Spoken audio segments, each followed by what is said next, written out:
That show was Winnie Holtzman's show. It was under the umbrella of Ed and Marshall, but it was really Winnie Holtzman's show.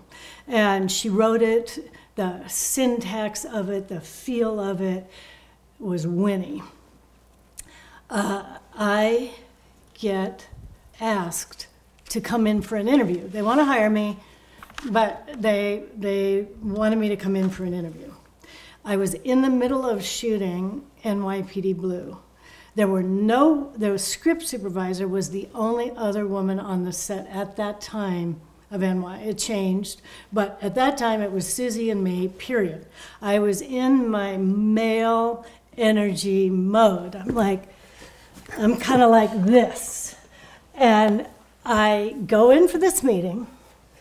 There is Scott Wynant, who is the most androgynous person you ever met, who is the producer. There's Winnie, who has all this curly hair and glasses and speaks with her hands like this. There's another woman producer. There's Alan Poole, who's gay, and there's me in this room, and I'm sitting like this.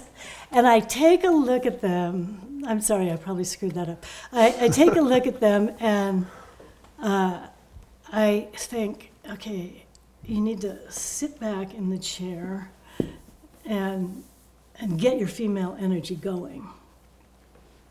So Winnie starts to talk. Now, Winnie Holtzman is the first woman to graduate from Princeton. She is phenomenally smart. And she covers it with all this. And at that time in our lives, it was necessary to cover being that smart. And I just had to figure that out about her. So she starts to talk to me about that episode. It was right when Claire Danes wanted to leave. It was Christmas. They were unclear about their contract negotiations, whether they were going to continue or not. She said... This was season one, the finale of season one, right? Yes. Okay. She said it may, in fact, be our last episode, but we're hoping not. So I wanted to have the flavor of the previous episode so that we can reflect back, but I don't want it to feel necessarily like the end. I had looked at all their episodes. Scott Wynant had directed 5 or 6 of them. Mark Pesnarski had directed 5 or 6 of them. And I said, I want to shoot your show. But from my old producer frame of mind, wouldn't it be better to have either Mark or Scott shoot this, since they so much understand the language of the show? And Winnie looks at me, and the fact is, Scott had just shot the Christmas episode and he was exhausted. And, you know, there was things, but she basically looks at me and she goes, no, we've decided that you have come here to shoot this episode for us. And I was like, okay, this is like such a different world from NYPD Blue. I'm on board. And it was, once again, a truly, truly remarkable experience for me. Everybody was sick. Christmas was happening.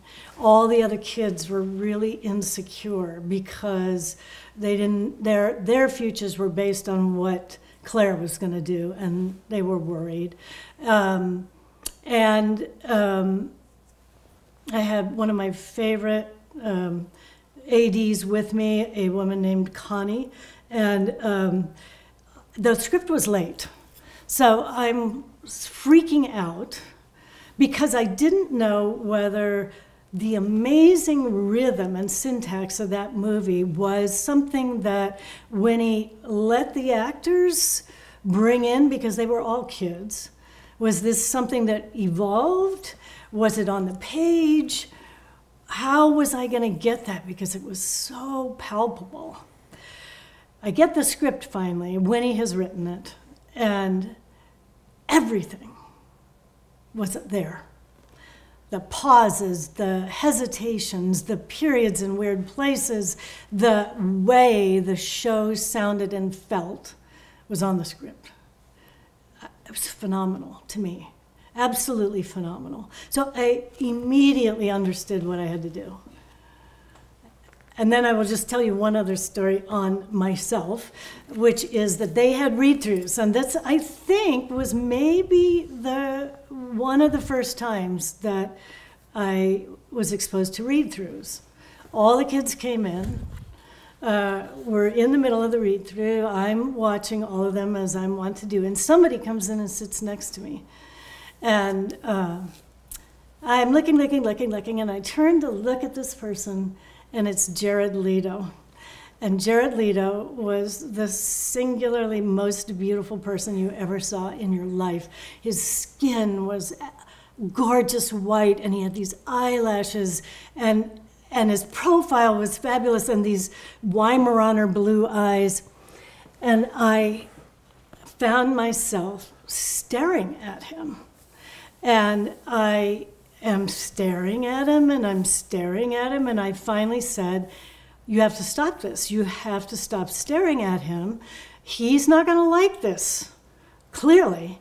And I literally had to take my hand and go like this so that I wouldn't look at him anymore. And the story that I had was a Cyrano de Bergerac story with Jared and this other kid.